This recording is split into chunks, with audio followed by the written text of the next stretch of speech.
Product கொடுத்துருக்கோம். அவர் use பண்ணிட்டு இருக்காரு. அதனோட குரோத்தை பற்றி மார்பித் அவர்கள் எப்படி இருக்குங்கிறத விளக்குவார். விளைச்சல் ஒரு 20 நாளில் அக்ரி 82வும் அக்ரி கோல்டும் கொடுத்தேன்.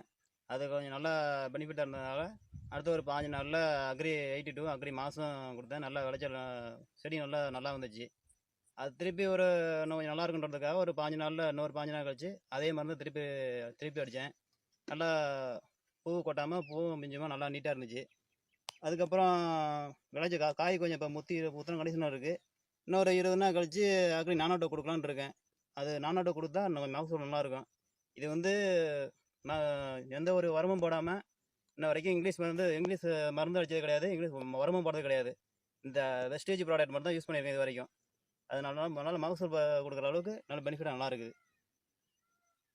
உங்களுக்கு இந்த வாய்ப்பு யார் சார் கொடுத்தா? ராமர் சார் கொடுத்தாரு. ஃப்ரெண்ட்ஸ், திரு மாருதி அவர்கள் அவர் ஈல்டை பற்றி குரோத்தை பற்றி சொல்லியிருக்காரு. இந்த வீடியோ உங்களுக்கு பிடிச்சிருந்ததுன்னா அறிவுள்ள விவசாய பெருமக்களுக்கு கொஞ்சம் அதை பகிர்ந்து கொள்ளுங்கள். இதன் மூலமாக பார்த்தீங்கன்னா உர செலவும் குறைச்சி அதிக மகசூலையும் பெறலாம். மண் வளத்தையும் தான் இயற்கை பெருக்கலாம். தேங்க்யூ விசிவல்.